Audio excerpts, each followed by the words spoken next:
Today on episode 240 of the Peak Performance Leadership Podcast, we speak to Jennifer Allen and Steve Virgin, and they're going to tell you why character, above all things else, is the most important thing in being a successful leader. That's right, folks. It's all about character today. Are you ready for this? All right, let's do it.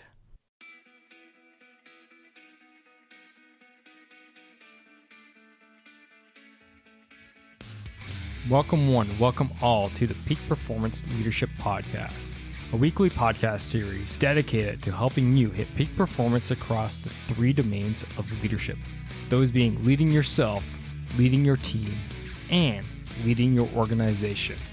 This podcast couples my 20 years of military experience as a senior Canadian Army officer with world-class guests to bring you the most complete podcast of leadership going.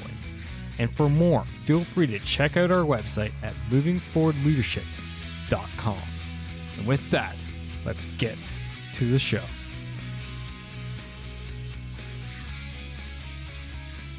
Yes, welcome one, welcome all to the Peak Performance Leadership Podcast. It is your Chief Leadership Officer here, Scott McCarthy, and thanks for coming out. Now, before we dive into today's show, I will say to you, if you're listening in real time, my apologies. This one's late. It's on me. And I guess the reason for it is that I'm currently traveling for my day job. So, greetings from Germany. If you're a German listener out there, please let me know. I would definitely love to hear where you're from and that you're tuning in to this show because, yeah, there are people from Germany who listen to this show. So if that's you, thank you. Thanks for the great hospitality in your beautiful country. I absolutely love it here. And that's why this show is a little bit late this week. But nonetheless, we're here. We're there. We're here. And I got an amazing episode lined up for you folks today. And we're talking to two people. And I love this type of guests. They have no motivation. Zero, zilch, nada, none. They simply are leadership trainers for the Canadian government. And they train in the character leadership. And we'll get into that, obviously, what it is and how you can apply it and so on and so forth. But they're not selling anything.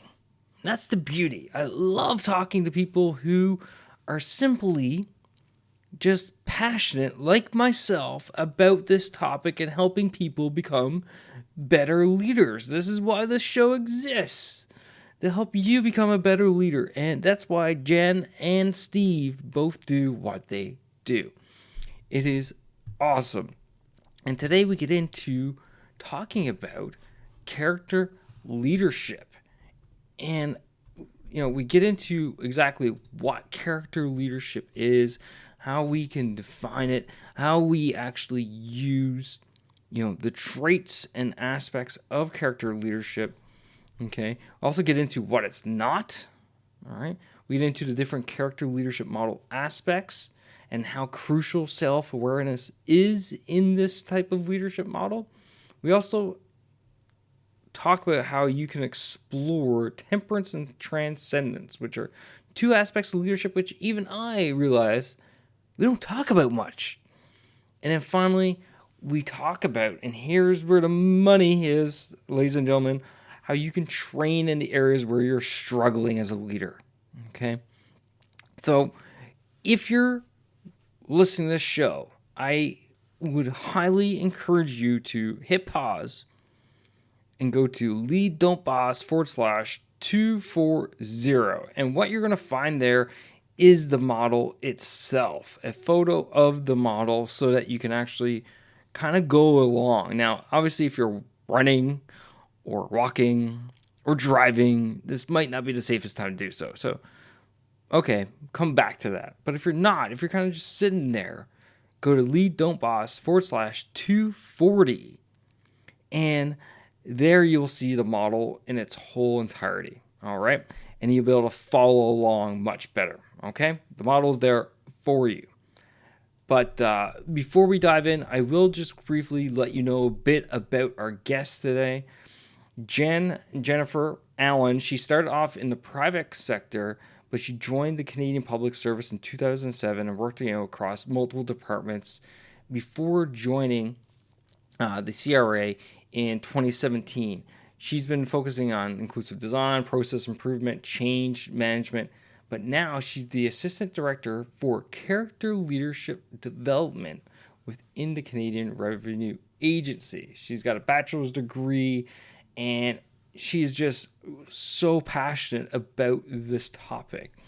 Meanwhile, Steve, he's Jennifer's boss. He's the director of character based leadership within CRA, but he is not a government employee for life, well, per se, but rather he was in the Canadian Navy. So he had a career in the Canadian Navy, and one of his last jobs was the deputy commander of the Canadian Special Forces Command, or CANSOFCOM for you military savvy folks out there. So leadership, a little bit important to what he does. And now he's just passionate about developing other leaders for the CRA within this character leadership based model. And that's what he does day in, day out. Let me tell you, folks, you're going to get a lot out of this. So, with further ado, why don't you sit back, relax, and enjoy my conversation with Steve and Jen all about character based leadership.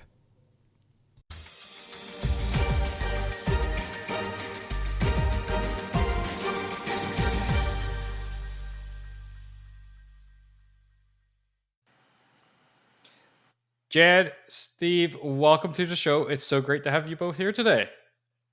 Hi. Thanks for having us. So, we are talking about character leadership or character based leadership today with you two fine folk. I guess I gotta kick off with how did you guys get involved with this in the first place? Based on your backgrounds, it's not exactly your focus, I guess. But I would love to know where this came from for you both. So when we kick off with that, and then we'll go from there. Sure, maybe Jen, I'll start just because I was first in, and then Jen was one of the early adopters to join the team. So for me, it was literally a job poster. I saw this job poster for the director for character leadership, and the poster itself really stood out. It was unique. It wasn't a typical government poster. It basically said, we need someone to come build a team, build a strategy, bring character into the Canada Revenue Agency as a leadership practice. So just write us a letter and tell us why you think you'd be a good person for the job. And that is very non-traditional. So that intrigued me. I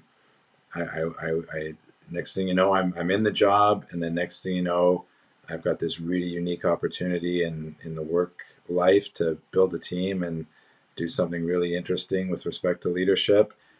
And then you could see the calling in people like Jen, who were one of the first early adopters, who said, wow, I can see myself living in this space. And Jen was one of the first ones to knock on my door at 395 Terminal in Ottawa. And Jen, over to you. Yeah, I first heard about it at work, and I was in a traditional assistant director operational role. And when I first became a manager, I realized how much I didn't know. Like when I was an employee, I thought, I got this, it's going to be easy. And then I get into the role and I'm like, oh, wow, this is a whole lot more than I thought, than I had bargained for. And I have a business degree. Like I thought I was all ready for this. And when I heard about character leadership, I was doing some leadership courses on my own outside of working hours. And when I heard about this, I thought, oh, this was the thing I'm missing. Like I needed this part. It's not just, the skills and know how to do the job. It's the like, what are you activating, we say in character leadership, when you're making a decision. And I met with Steve and I was like, I'm all in. I want to be a part of this. This is going to be amazing. And bring about a lot of really positive change and support leaders in just making the job easier for them and for their teams. So that's how I got involved. It's so We funny what you started said out there. as Oh, I was gonna say it's just so funny, Jen speaking there about like how we think we know it all, and then suddenly we get into the job, and then it was like, wow, I don't know squat. So just as a funny anecdotal story, I often speak is that I'm a graduate of the Royal Military College, so I graduated from the college in '06 after 5 years, and I remember this still clear as if it was yesterday. My literally last day on the campus, handing my RMC stuff in, and the supply sergeant who was there that was taking it all in. He's like, "All right, sirs and ma'ams, remember you don't know Jack." And well, he used a different word than Jack, um, but it just stuck to me. It was like it's just like you don't know anything. You're right, and I've kind of had that mentality going up through the ranks now, all the way up to where I'm at today as a lieutenant colonel in in a pretty high intense job and stuff like this. And it doesn't mean I'm stupid or anything. It just means that I have to look at it with eyes of curiosity, right, and be open minded to what everyone else has to say and their experiences and all that stuff. So it's so true, though. We know so little when we get in a role. Sorry, Steve, you're going to say something afterwards. Yeah, I know. I was just going to say we started out and there was only a few of us, and now we're almost a team of 40 doing the total leadership implementation at CRA. But similar to yourself and to Jen's comment, I'm ex-military, and I guess there was a time when I probably thought I had it figured out, and it wasn't until after that time, in a similar vein, to realize I didn't. But it's interesting you mentioned curiosity, and we can chat a bit about the model, the thought leaders from Ivy who brought this approach forward. But curiosity is a virtue, and it's one of the assistant directors in our team who works with Jen and our colleagues.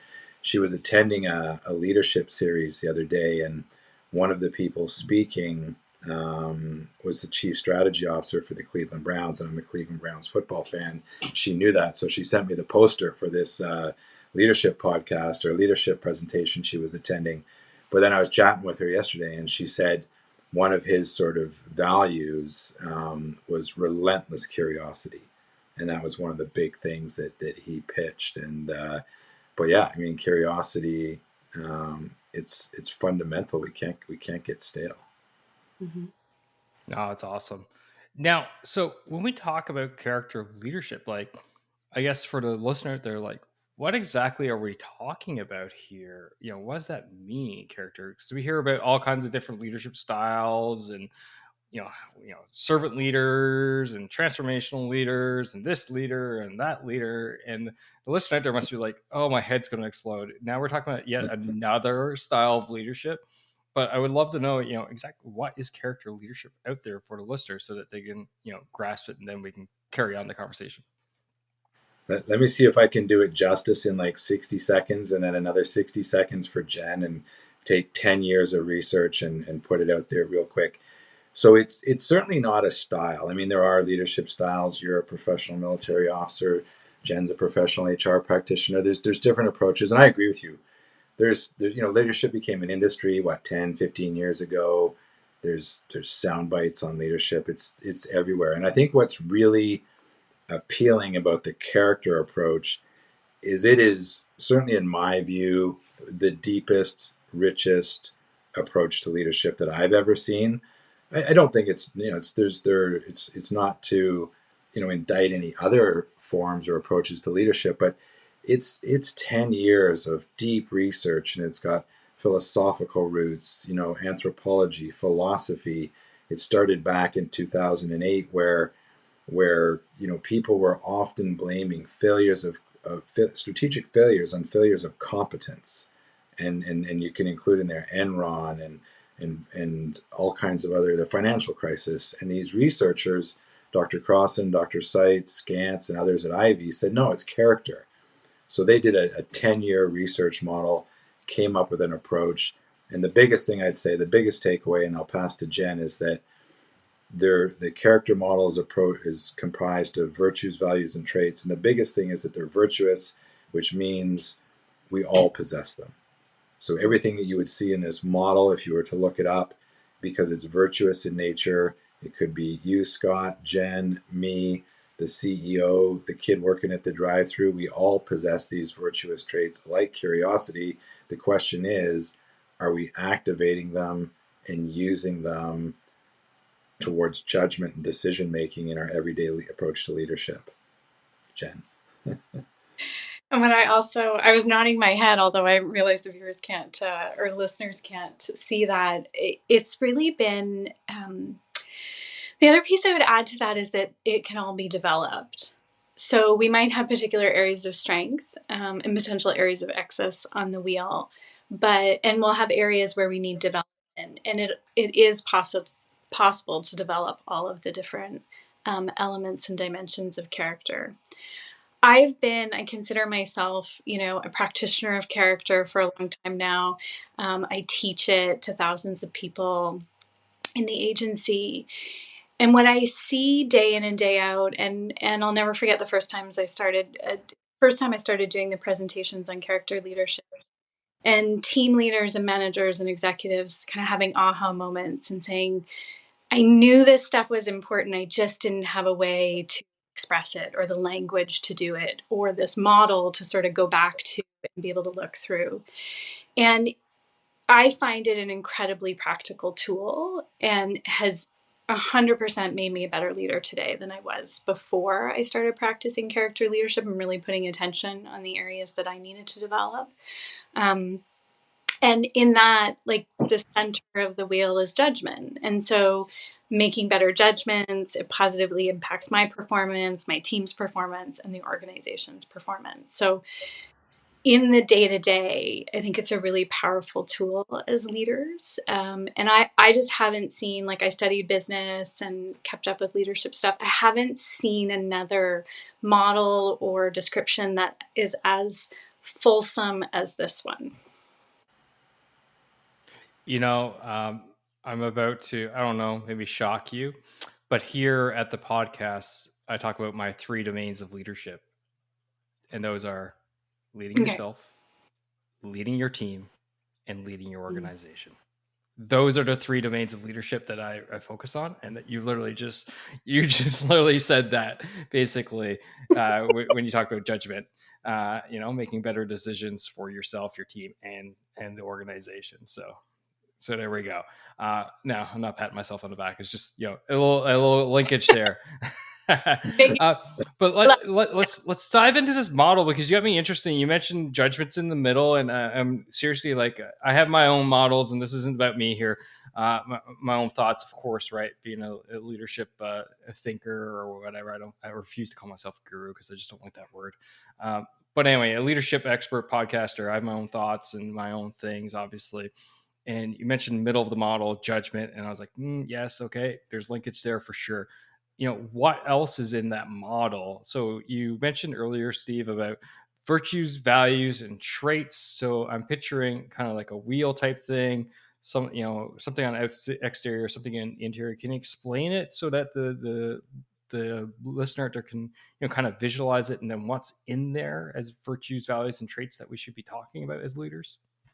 Yeah, for sure. And maybe I'll talk about the 11, and Jen can amplify on some of it too with the elements. But so that, again, our colleagues there at Ivy, the thought leaders, they looked at many aspects going right back to Aristotle. So actually the model had wisdom in the middle originally. And that transformed over time as they built it out. They looked heavily at a body of work in the 90s by 2 prominent psychologists, Peterson and Sigelman, who wrote a book called Character, Strengths, and Virtues. And there was 6 sort of, I guess, cardinal virtues in their work. So they looked at what makes something virtuous. They interviewed thousands of C-suite leaders, like I say, 10 years of research, and they use their own thought, their own sort of intellect, and the works of others, and came up with 11 dimensions. So some of them are traits. So, like, for example, in the big 5, conscientiousness is in the model, but not all of the traits, because they don't all pass the sort of virtue test in the sense of that they're behaviors that can be developed. But like conscientious is in there.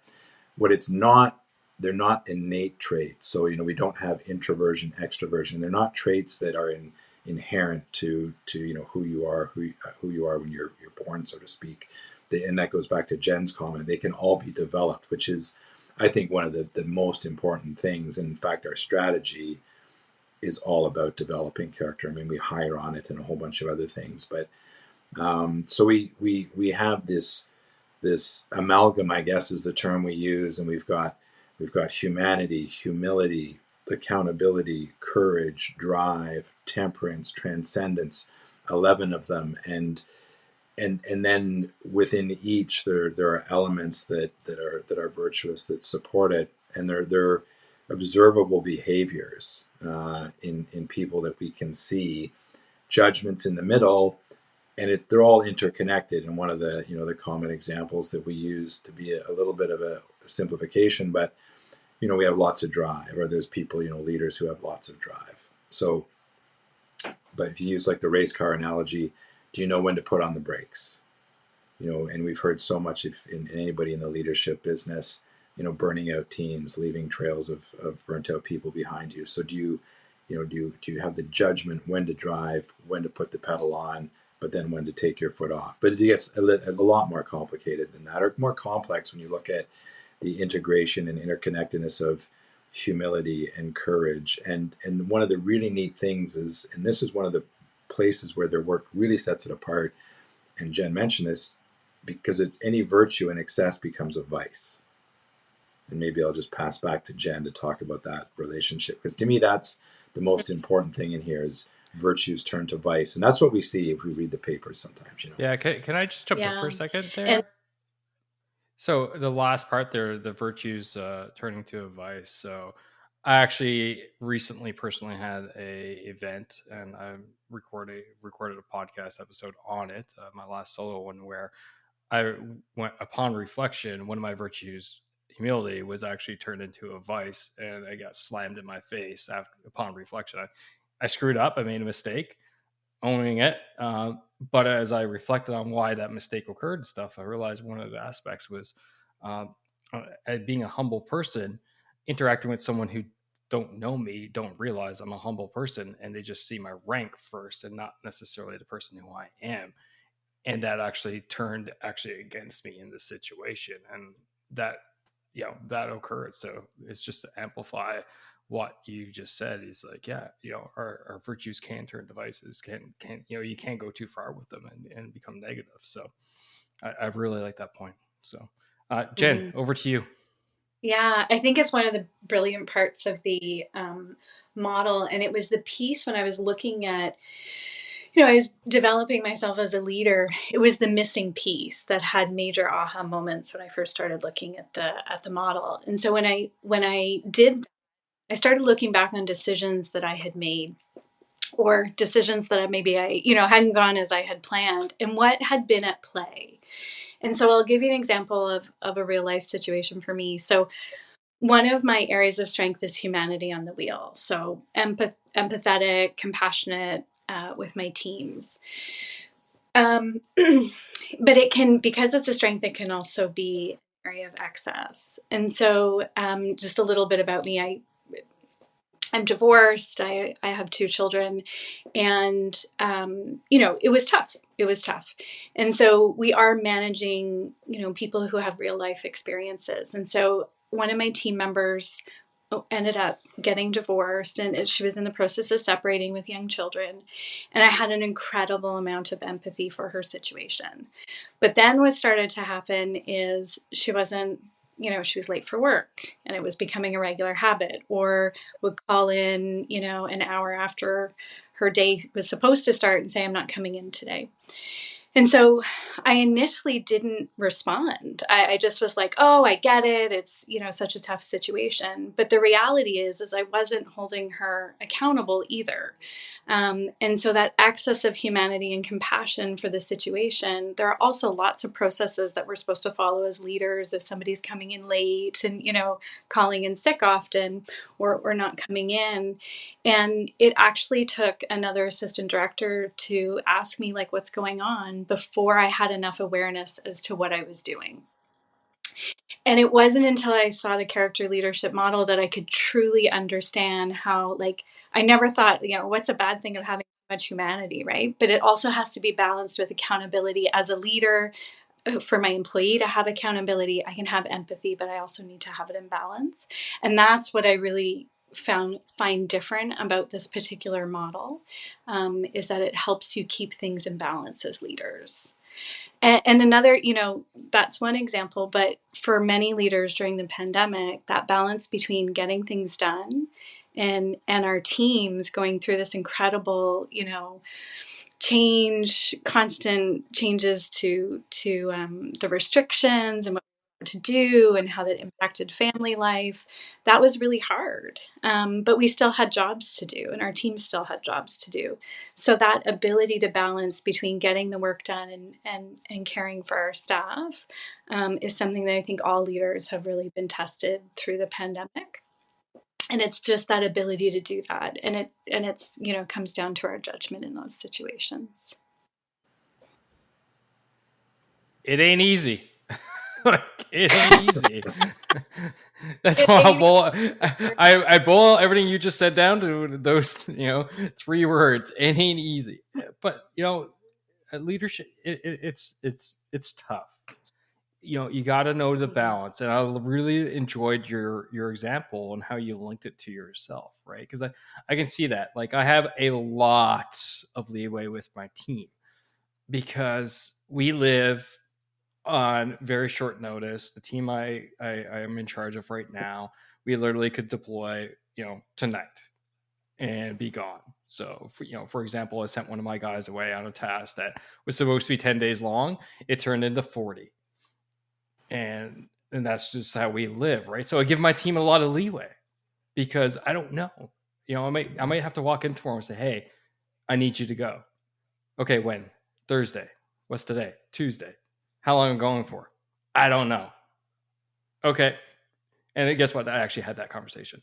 But that gives me a lot of unity. But at the same time, it needs to be balanced because when we still need to be sharp, we need to be on top of things, we need to get things done, we need to be showing. So I need to provide that balance, right?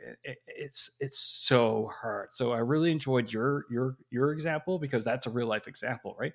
Because sorry to everyone out there who thinks there are two people inside one body, but there's not. There's one person, and yes, life goes and bleeds into work, and work bleeds into life, and you cannot separate the two. So that's why I really enjoyed your example there. That was great. Now, when we're talking about these virtues and values and traits of the model, is there some that build on others, or is it that we look at it and go, okay, this is where I'm at? How should a leader actually? Let me rephrase this question: how should a leader look at this model if they had a picture of it in front of them and go, okay, what do I do now? I see that what is it that I do right now? I'm looking at it. I see the diagram. I see judge it middle. What now? Yeah, go I, ahead. I was going to say, Jen, maybe you should maybe just talk to the self awareness piece as a beginning, as a sort of foundation, because it's so key. Eh? Oh, absolutely. And we say the saying at work, you need to see something to change it. So after we share with people what the model is and how they can use it, we actually spend 4 hours in workshops with them on developing their self-awareness based on Dr. Tasha Urich's work. She has an amazing book called Insight. And our ability to really see ourselves clearly and the impact that we're having, the decisions, the way we show up, the impact that we're having on our teams and within the organization is incredibly important. And it's something that we all need to develop, and it's a continuous thing, in my personal opinion. I don't know that work is ever done. You can always excavate other things and learn more things about you. We talk about unconscious biases and all that kind of stuff. And so that's really where we get started. Um, and then I can speak, I don't know, Steve, if you want to add to that, but I can also speak about temperance and transcendence, which are two of the most common dimensions to develop right now. Yeah, I think that those are I'd say two things really quick. So all dimensions matter, in this model, there's no weighting. That they really all are interconnected and matter. Certainly, some like drive and courage have probably been privileged, and maybe to excess as a generality in a lot of approaches to leadership, where we've lacked things like temperance and transcendence that Jen can talk about. But the self-awareness piece is key, and I'll just give you a quick, interesting. I know you've probably got some military listeners and just leadership people that like to geek out on leadership out there.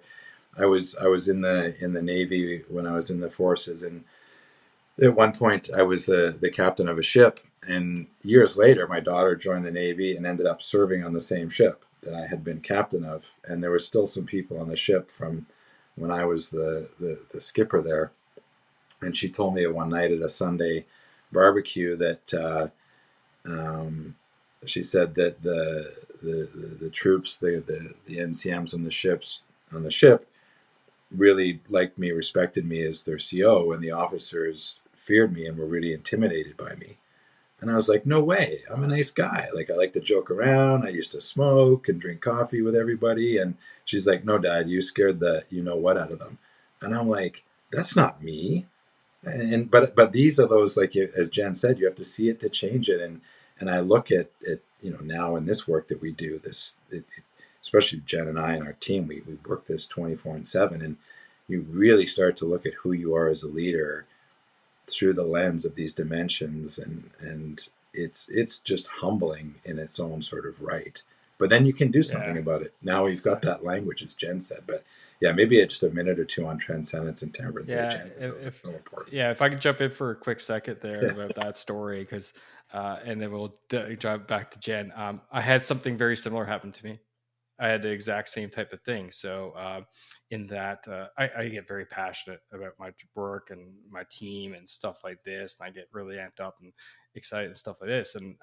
And what I didn't know until sometime later was I come across quite intimidating, especially now at the rank that I carry now as a lieutenant colonel. I didn't realize that, but with the junior officers, I come across very intimidating. Like, holy cow, the colonel, like, he's all about this. Like, we gotta. I'm like, no, I'm passionate. I get it. Yes, I get excited and stuff like this, but it's because I care and I'm passionate and stuff like this. So now what I've come to realize, when that came and slapped me in the face one day, I realized, okay, I need to preference when people don't know me, like, listen, this is how I am. This is not how you need to react.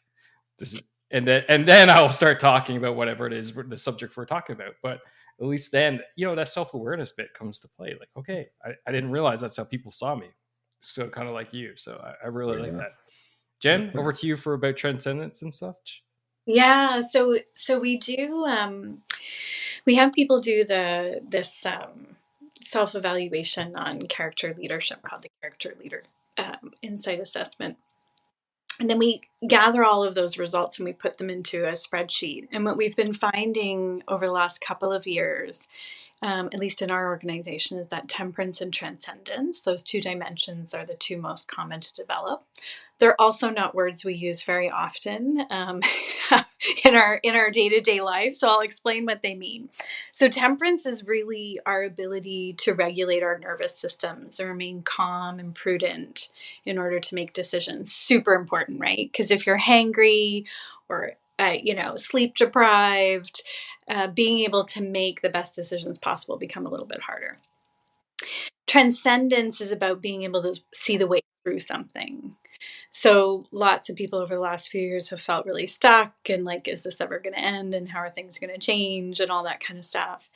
And the key to transcendence, there's actually a wonderful book called Fish, and it's how, basically having fun can improve morale and productivity at work. A book from many decades ago.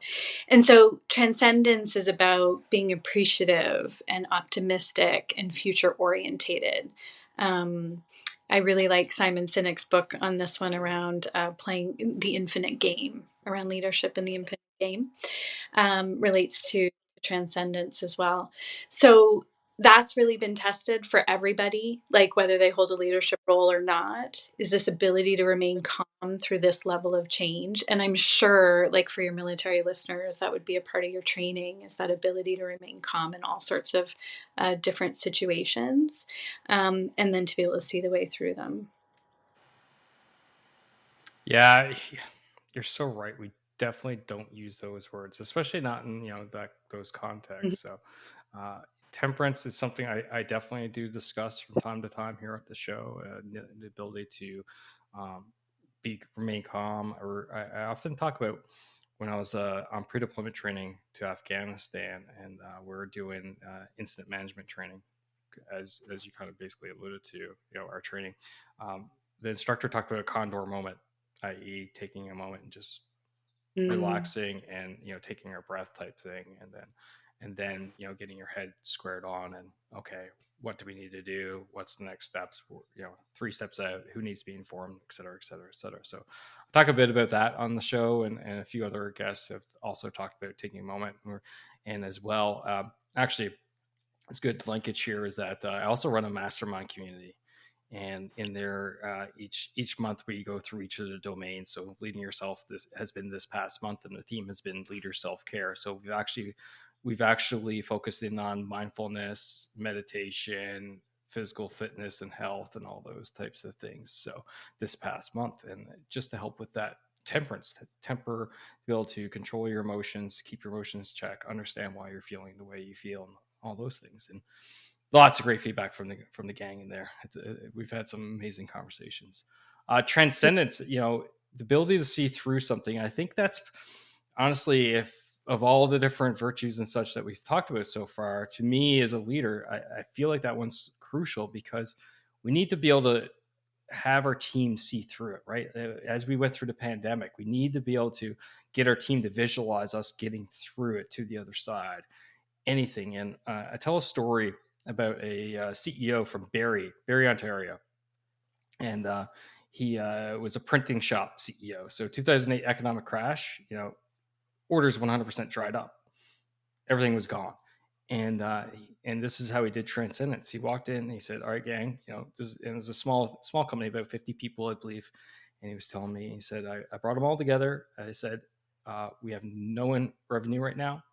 The economic crash is on, recession's forthcoming, so on and so forth. We will get through this with everyone in tow." And they got through the economic crash, and guess how many people they laid off? Zero. wow. Right. So And that to me is, that's you got to be able to do that. He said, "Yeah, we showed up. We did nothing some days. We place looked beautiful. We cleaned it all up, but he said I stuck to it." He said to me, "I stuck to it, and I made sure that we didn't lay off a single person. It was hard. There were some nights that I didn't sleep, but we managed to get through it." And to me, that's crucial for leadership. You got to be able to see through the other side. So I really yeah, appreciate that that. that example lights up, many spots on the wheel and many of the elements from compassion to accountability, conscientiousness, transcendence. And we're not allowed to have favorites, but we do, and transcendence is mine. It's I think of, and it's I don't know if bias is the right term, but it's influence. Over 40 years in the workforce and many different jobs and organizations, countries even, and we select on character at the CRA now for executives, and we've run, I think, I don't know, 800-900 character based interviews for selection processes, and I just remember going through it myself. Jen's been through it. It's where in a selection process in a variety of public, private, not for profit, do we really examine for those things? Being purposeful, seeing through things, appreciative, optimistic. The person who sometimes we use these really simple examples, but the person who walks outside and even on a rainy, cloudy day still sees the wonder that's out there because there's great smells in the air and it's good for the grass, versus the person who's just going to complain for the next 20 minutes. But magnify that into like your example with the CEO. And the thing is, going back to Jen's comment, is it can be developed. Like if you are self-aware and the areas you need to work on. Maybe you have a deficiency and you need to develop it, or maybe you have too much. And that again is this beauty. You can have an excess of any of these. And if you have an excess of transcendence, and I think sometimes I borderline on it, because I'm not grounded in reality. And that's the negative of the excess is you're now a bit aloof, you're overly creative, you're not grounded in reality in the struggles of the day. And that goes to the balance, you're talking about, Scott. And if you can do workshops and work your way through it and find out where you sit from being, sort of ideal, excess, deficiency. We have this great thing in the CRA, upwards feedback, where every person who manages people, so we're talking 5,000-6,000 people, has 30, what do we have this year, like 30 odd thousand people filled out. It'd be kind of like a 360 assessment, but I guess it's a 120 because it's just the people, the employees. But Jen filled out one on me, I filled one out on my boss, and we all provide back upwards to the person we work for on their character and their competence. And we still believe in competence. We still have a competence. We still want knowledge, abilities, etc. It's just we what we say is we're elevating character alongside competence. Oh, that's awesome. And I really like the 120 feedback that you mentioned. And I personally do something different. It really shocks my subordinates the first time that they sit with me and this happens. But we do our quarterly or semi-yearly reports, right? You know what they are, the good old PDRs, right? And and as well the end of year final evaluations, I'll do the same thing. I'll be like, all right, what do you got for me?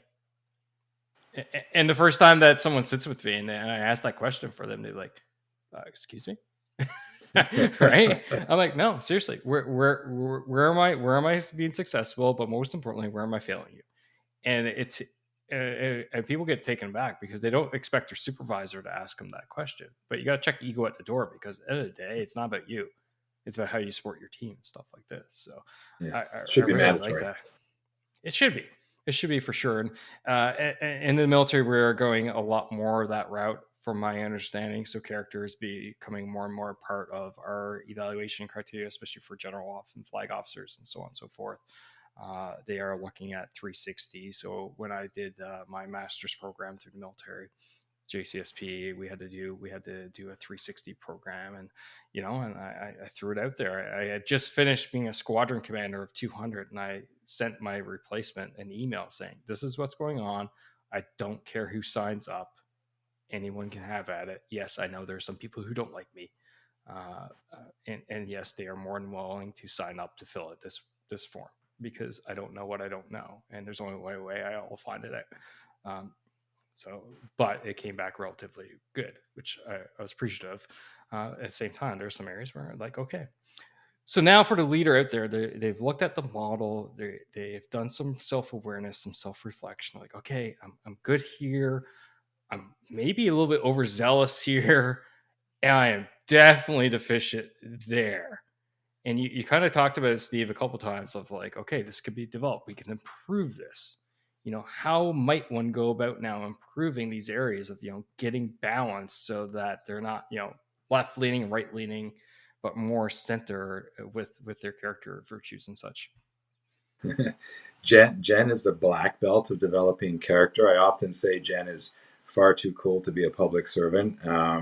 She has put thousands of people through her development program, so I will pass the baton to Jen on that one. And you'd need another 40 minutes to get the full story, but Jen can give you the quick summary. um, we call it going to the character leadership gym. So it's a practice. And there's many, many things you can do depending on what you're trying to develop. So things like a journaling and reflection practice. What went well today? What would I do differently? This idea of, and I love the practice of asking your staff for feedback, right? Because we don't know what we don't know. And then there's all sorts of things. I'll give you a few little tidbits because they kind of relate to when you're talking about your mastermind. I thought, oh, this could be interesting for that group too. Music is actually a way that people will develop various elements. Yeah, I see your face. So there's actually been a study on this. Ivy did a study on music and how you can use that to, and when you think about it, from the tempo of a song to the lyric to a place it might bring you back to your, high school, it can rev you up. Like if you've got something to do or before a presentation, you can play really calming music to calm you down, as in temperance, rev you up in terms of transcendence. So, music as a practice can be really powerful, and simple and enjoyable. And certainly, we talked about taking pauses and breathing, obviously, very powerful as well. Ivy's done some interesting work around nature as well. Just having a picture of nature can be really calming. Also, going out into nature and that presence and meditation. So, anything, it's just like going to the gym. If you go to the gym and you work out and then you don't go for 6 months, your muscles are going to atrophy. Same thing happens with character. So it requires attention and daily practice. We call it our leadership practice, in the work that we do. So I'll pause there. Steve, do you have more to add? I think it's really neat. I mean, again, in the simplest sense, you just have to pick things and do it. And as Jen, there's a lot of research going on with, affect, behavior, cognition, the links to character, music, the anatomy, or the anatomy of exercise. I forget the term, but looking again, it's characters like a muscle that'll atrophy, as Jen said. So, but it's that self awareness, identifying what you want to work on. Like you said, Scott, I picked these areas in the model, and whether it's journaling using an app, but it's just doing it. Mm. Like one of the things, for example, that I was, my humanity has kind of swung back and forth over the years. I think I've had times when I've had excess humanity as a leader for troops in the military or employees in the public service, and I've you know to the point where sometimes you can be taken advantage of it, kind of thinking of Jen's example earlier, and other times where I've been a bit of a hard nose, and sort of taskmaster. But I was looking at some aspects of my humanity, and listening to a gentleman speak at a conference about something, and really got me thinking. And and so it just caused me to think, like, I need to just look at empathy and compassion, which are two elements of humanity, and and look at every situation I get into during the course of a day. And am I being empathetic? Am I being compassionate in this situation? Am I being too much or too little? Justice is one of the dimensions. Even handedness is one that kind of struck me in terms of that awareness thing, where and I steal this example from a guy named Bill Howard I saw speak, who's a fascinating presenter, but he was talking in different language, but what he was talking about was even handedness as a leader. And I would walk into the office and I would go over and talk to Jen, because we're both foodies and we like to talk about food and restaurants we go to. And then I'd go to talk to Kevin, because we're both sports nuts and we're both 80s rock and roll music fans. But I'd stop the rounds there because there was maybe other people that I didn't have things in common with. And it didn't even dawn on me until, again, I had this language of character, and looking at the aspect of justice and some of the self-reflection and tests I'd done where maybe my justice wasn't optimized. And I realized just a simple thing like that. And so I would then, find things to talk about with other people in the team. And it turns out, myself and another employee like to ski, and we both skied at Tremblant. Now we had something to chat about. And, again, it might sound simple, but these things are, and as I mean, we're all leaders here. And in fact, one of the beauties of the entire character approach is it's not built on the traditional hierarchical model of leaders. You can be a leader with no subordinates. You can, I often say my kids are leaders at the gym. Nobody there works for them, but they exhibit these, character traits, and people look at that. So yeah, it's quite the journey when you really start to look at these things and self assess. It's yeah, it makes you think about every decision you take in a day, outside of work as well. I mean, Jen and I have been talking primarily about work, but it's we like to say, you'll lead a better life if you practice these things. 100%. No, I fully agree with you guys. I actually wrote an article about eight habits for leaders to develop for 8 morning routine habits for leaders out there, and Jen, you kind of hit on some of them. You know, journaling is in there, meditation's in there, physical fitness, exercise in there, staying away from your phone. There's 8 different things in there, and it's to help leaders out there to set themselves up for success for the day, whether that, and as I talked to my mastermind people and members, and some of them, one of the things that they have that they struggle with is, work-life balance. That's always been a huge one. Like, how do I Yeah. balance, demands of the office and then coming home, and Jen, you're a mom of two, and I'm a dad of two, and it's like, mom, dad, and nag, nag, nag, and homework and this and that, and like, oh God, groceries, and the dog needs to get walked now. Like, oh, I just want some time to relax, right? Like, how do you balance all those things? And it's enabling, looking at all this stuff and saying, okay, what do I need to do? What don't I need to do? Where are the things, what is serving me? And that's one of the things I talked about to my teams. Like, okay, what's serving right now? What's serving you? Is sitting there and, and drooling on yourself with Netflix for hours upon hours at night serving you? Or is it not? Some nights, yeah, it can. But as we've kind of talked about it, of balance, right? Other times, if you do it all the time, no, it's not. Right. So I've really enjoyed this conversation, both of you. Before we wrap up here, I got a couple last questions. And the first of those last questions is a question I ask all the guests here at the Peak Performance Leadership Podcast. That's according to you, Jen and Steve, and I'll let ladies go first. Okay. What makes a great leader? I'm going to go back to self-awareness. I think it's a really thing that can separate leaders, because when you are looking at becoming more self-aware, you can see your impact in the workplace, and then you can adjust. So that, I think, is one of those pieces that is really important for great leaders. Awesome. And you, Steve? Yeah, I think I'd go with, first of all, thoughtful. In all senses of the word, like they're just thoughtful people, and I've worked for some really good ones. Just thoughtful. They think things through, and like I say, all senses of the word.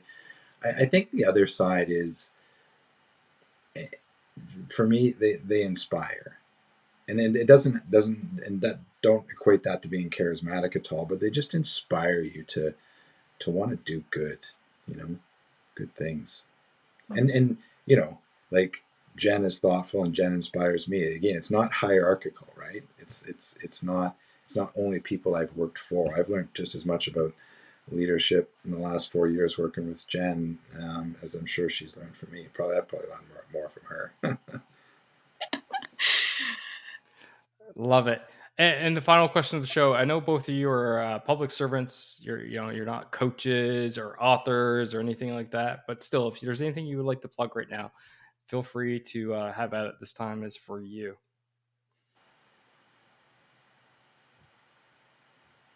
No takers. It's all good. I told you. But seriously, I want to thank you. This show, for the audience out there, it's been a long time in the making. It's definitely been a long time in the making, but you know what? It was been definitely worth the wait. I thank you both for taking time of your busy schedules. We're recording this off hours. You're away from work. You still have your family responsibilities. This is my side hustle, so my family's used to it now. But seriously, thank you both for taking time. Yeah, thanks. Yeah, thanks for having us. Yeah, it was a pleasure. And that's a wrap for this episode, ladies and gentlemen. Thank you for listening. Thank you for supporting the Peak Performance Leadership Podcast. But you know what you could do to truly support the podcast? And no, that's not leaving a rating and review. It's simply helping a friend. and that is helping a friend by sharing this episode with them if you think this would resonate with them and help them elevate their performance level, whether that's within themselves, their teams, or their organization. So do that, help me, help a friend, win-win all around, and hey, you look like a great friend at the same time. So just hit that little share button on your app, and then feel free to fire this episode to anyone that you feel would benefit from it. Finally, there's always more. There's always more lessons around being the highest performing leader that you can possibly be, whether that's for yourself, your team, or your organization. So why don't you subscribe? Subscribe to the show via movingforwardleadership.com/subscribe. And until next time, lead, don't boss, and thanks for coming out. Take care now.